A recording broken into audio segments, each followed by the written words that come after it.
রাখবো।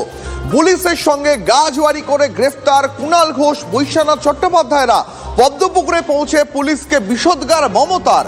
এরপর হেলমেট ছাড়াই স্কুটারে চেপে বাড়িতে চলে গেলেন প্রাক্তন মুখ্যমন্ত্রী। ছবিটা দেখুন এই মুহূর্তে। আরো একবার জানাবো আপনাদের, পুলিশের সঙ্গে গাজওয়ারি করে গ্রেফতার কুণাল ঘোষ, বৈশ্বনাথ চট্টোপাধ্যায়রা পদ্মপুকুরে পৌঁছে পুলিশের বিরুদ্ধে বিষোদগার মমতার। এরপর হেলমেট না পরেই স্কুটারে চেপে বাড়িতে চলে গেলেন প্রাক্তন মুখ্যমন্ত্রী এবং তৃণমূল সুপ্রিমো। সায়ন্ত আমার সহকর্মী এই মুহূর্তে রয়েছেন আমার সঙ্গে। আমি সায়ন্তর কাছে যাবো একবার। সায়ন্ত, ঠিক কি ঘটলো? গত বেশ কিছুক্ষণ ধরে আমরা দেখতে পেলাম প্রথমে মমতা বন্দ্যোপাধ্যায় তিনি পুলিশের সঙ্গে বাকবিতণ্ডায় জড়িয়ে পড়লেন, তারপরে হেলমেট না পরে স্কুটারে চেপে বাড়িতে চলে গেলেন।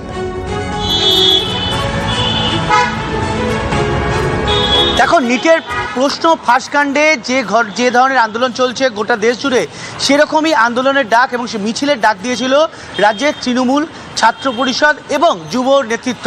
এবং সেই মতো তারা পার্ক সার্কাসে যে পদ্মপুকুরের সিআইটি রোড সেখানে তারা জমায়েত করে, কিন্তু তাদেরকে পুলিশের তরফে জানানো হয় যে তাদের কাছে মিছিল করার কোনো অনুমতি নেই।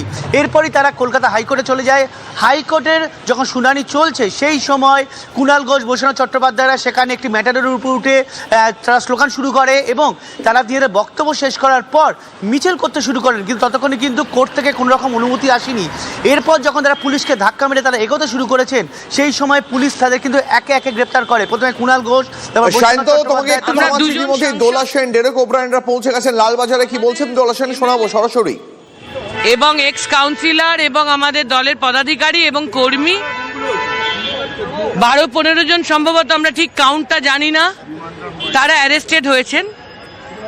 তো আমরা কথা বলতে তো আসবো লালবাজারে, কি ধারা, কি বৃত্তান্ত, কি জন্যে ধরা হয়েছে, কত তো বলবো। কারণ আমরা 2টা থেকে 3:30 1.5 ঘন্টা মিটিং করেছি শান্তিপূর্ণ।